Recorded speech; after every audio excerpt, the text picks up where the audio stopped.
Hey, all right, welcome back. Today is Friday the 11th of June.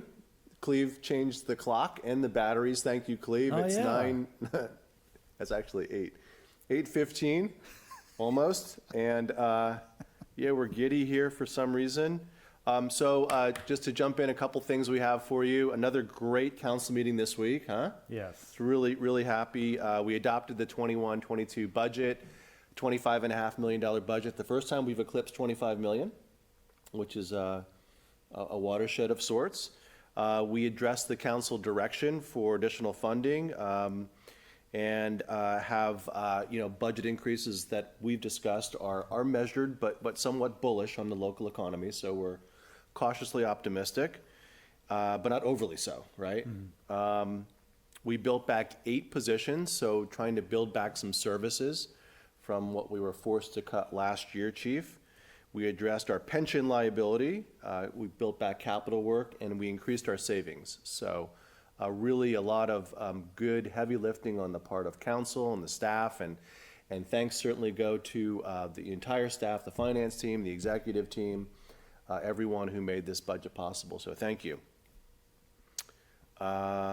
New banners will be installed in the next couple of weeks, courtesy of Visit Carmel, and I think the CRA is going to pitch in as well. The message continuing to be, love Carmel like a local. I think Jenny McMurdo from the Chamber coined that phrase, or maybe Amy Herzog, or maybe them together. Just to remind people that when people come here, they need to visit the village gently. I can't even say it, so. That was pretty good. Oh, thanks. And just want to reinforce that message. And then we'll have new banners up before Holy Week, before Car Week in August. So thanks to Visit Carmel and the CRA for that effort. Thanks to the Planning Commission and staff, we have 2 new restaurants at the Carmel Plaza in spaces that have been vacant for some time. So those will be, I think, fun, nice, welcome additions to the plaza. And thanks to the Mission Trail Nature Preserve, Weedies. Tomorrow, there's a weed pull tomorrow at the Rio Road access to Mission Trails Nature Preserve, and it's open to everyone who wants to get poison oak. Who wants to do some pruning and trimming. No, the Weedies do amazing work in the preserve. Brandon was out last month. We're gonna try to make it tomorrow. We'll see what happens with Rocket's ballet schedule or something. So, and then just one last note, our goal, we're following OSHA guidelines clearly, but our goal is to get the council back in here for public meetings in September. That's the target at this point in time. Obviously, we need to follow, and OSHA's all over the place. Their next meeting is on the 17th, and they're just mixed messages from them all the time. So anyway, that's what I got, Chief. What do you got? Well, it was a busy week, wasn't it? Yeah, another busy week. Yeah. I forgot what day it was. That's how busy we are, but that's good. Wednesday, I presented with Wanda Vollmer, one of our CERT members, on emergency preparedness. We did that at the Forest Theater to a crowd of, you said, about 25 people. 25. Mayor Potter was there, Councilmember Barron, my son. There we go. He had a good crowd. time.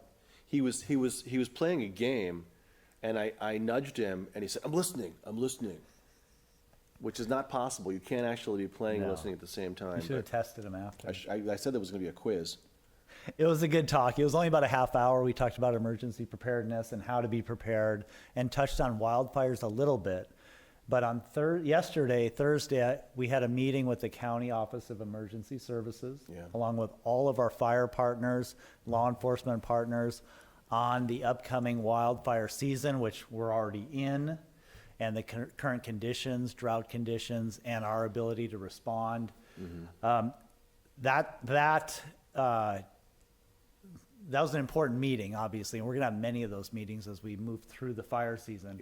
But what we wanna do here, and we plan on doing, hopefully in a couple weeks, is having a larger community event where we talk about wildfire, emergency preparedness, and how we as a village are prepared to deal with the potential for wildfires and what actions we're taking. Right. We'll have that set up, and we're gonna publicize that heavily so we can get as many people involved and present as possible.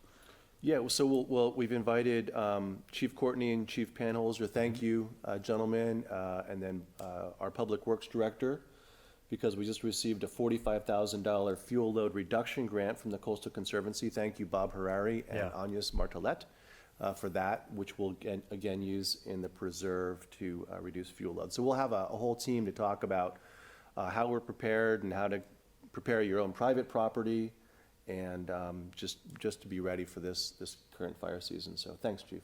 You're welcome.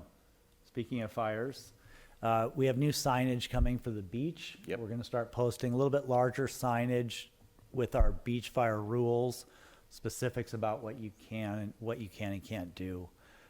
This is to help, because what we're seeing is as we return to some sort of normalcy out of the pandemic, people are forgetting what the rules used to be or are, and we're seeing more people coming to the village, more people going to the beach. So we want to make sure that people completely understand, again, how to take care of our beach. Yeah. So everyone can enjoy it. And that goes along with your signs on Ocean Avenue. Love Carmel like a local, right? So we want people to love our beach like a local as well. And I think Brandon heard from the California Coastal Commission that we can drag some of the driftwood away from the beach fire zone. So we'll be working with Bob to pull the wood away. Please do not burn driftwood. It's toxic when burned. But typically the Coastal Commission wants it to remain on the beach for people to sit on and for habitat for critters. But again, so we'll probably be moving some of that out of the area, so it's more difficult to drag. And then, of course, we're out of the winter season, so we won't see the same rack, the amount of rack that we Right. typically see in our storm season on the beach, so there won't be as much driftwood coming up. So Yeah, don't burn perfect. it anyway, though, Yeah, our goal is to get the big pieces away so people don't try to burn it. like a Yule log. Exactly. And then they burn all day. Yep, at night. I'm probably a little giddy because I've been at work since about 4:30 this morning. Yeah. We had an early morning pursuit that went through town of a gentleman who was driving a stolen vehicle. Gentlemen, Suspect. yeah. Broke into a construction site, it appears, stole a bunch of stuff, and then tried to run from us. He ended up crashing up on Valley View and running from the police, but we ended up catching him. And again, we got a couple phone calls regarding that. He was going through backyards. He ended up on a couple rooftops. We encourage you to call. It really helps us when you do call. If you hear something, say something, because that'll help us speed up the process. It took a little while to get him in custody, but we did, and he is now a resident of county jail, where hopefully he'll be living for a little while. But Hopefully. the community's safe, and hats off to our officers who took care of that last night. That's a dangerous situation, and they did it flawlessly and perfectly. Can we say their names? Yeah, Officer Greg Johnson and Officer Anthony Gattelli. Thank you, gentlemen, for that's community policing, safe community policing. Well done. Yeah, outstanding control on their part, and they did a great job. Yeah. That's all I have. You want to say anything about the SS, the Secret Service? I do. Yeah, there's an article in the Pine Cone, and obviously we know we had a former president, President Obama, who was in town a couple times this past week. Article talks about our relationship really with the Secret Service, which is very good. But in this past incident or our visit, we weren't notified with very much notice. Actually, it was about an hour before he came into town. That's not normal. Normally, we have a lot more notice, and we're here to protect the community as well as the dignitary who comes into town. Yep. We have protocols in place to do that, and we've always had a great relationship with the Secret Service, and we want that to continue. So I did reach out to the Secret Service, expressed my desire to have a good relationship so we can protect this community and the dignitary when they come. Perfect. Well done. Thank you. You're welcome. Have a great good weekend. Take care. Good care. Good care. Take very good care.